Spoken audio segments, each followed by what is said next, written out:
Tonight, we look back through the 1980s at a unique artist who exploded onto the scene and had a major visual and musical effect on this past decade. He took the joys and concerns of being young and put them into his exciting music and performing style. He took something else. He took chances. Since his career began, Prince has always stretched his musical abilities,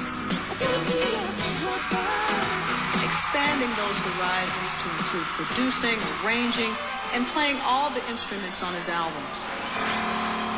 You never seem to get a middle ground with this guy. There's no one I've ever met that can just say, well, he's okay.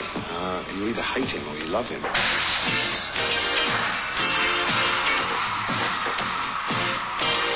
Audiences soon began to recognize this tremendous performer, and they proved it, buying over 50 million records and making 9 albums platinum. So tonight I'm gonna party like it's 1999.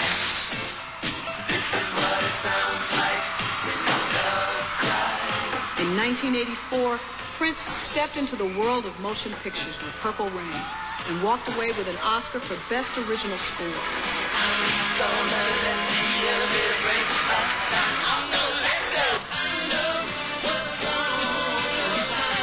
Prince's third movie brought new challenges. He directed Sign of the Times and captured high praises from critics all over the world.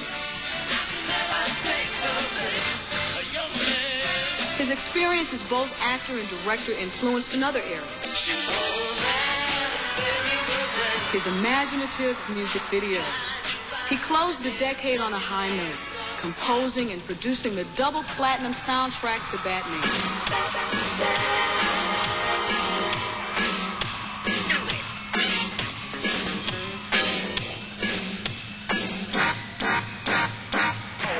Keep busting.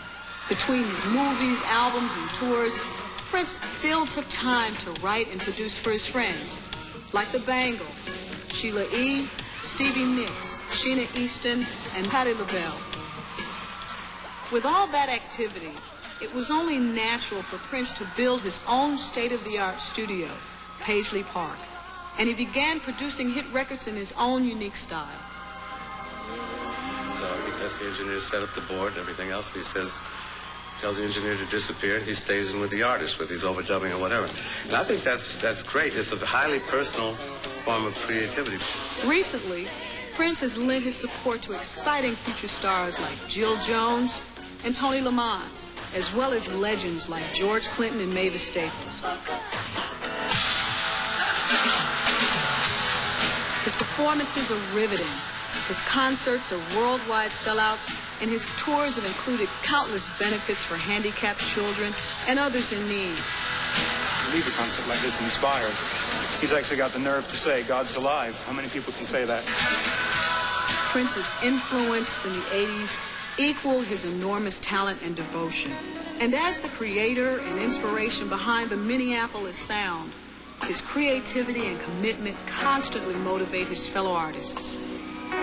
It was through him that I think I gained my own sense of forget what people say, forget what record companies and other people who think they know what's going on say you must do to be successful.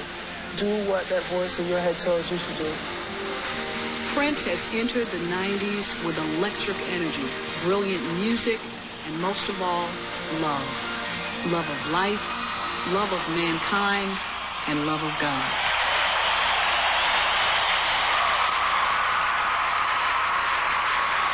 This is the Award of Achievement. Now, I want to read this inscription to you, okay? Because this is multi-talented artist through his writing and performing, his recordings and motion pictures, and his discovery and support of new musical stars has been a major influence on the look and the sounds of the 1980s. The American Music Award of Achievement goes to Prince. Ladies and gentlemen, Prince!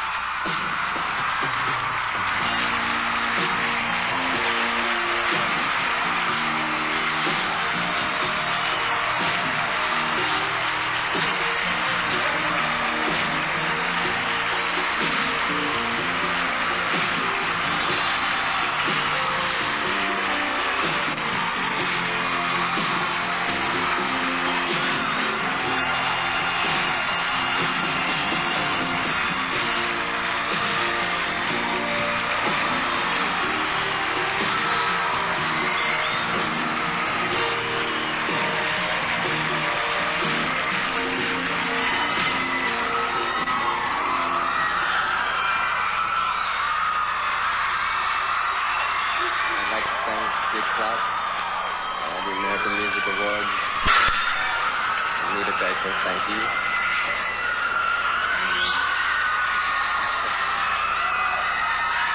Quite embarrassed.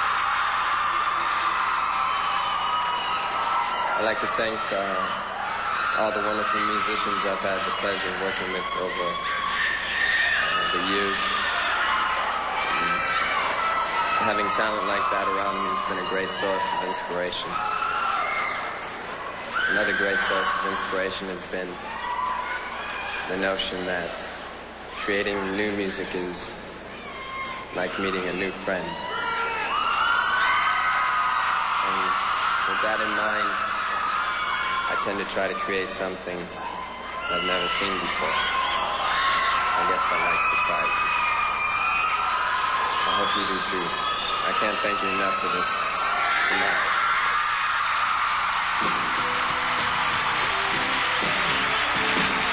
We'll return with our host.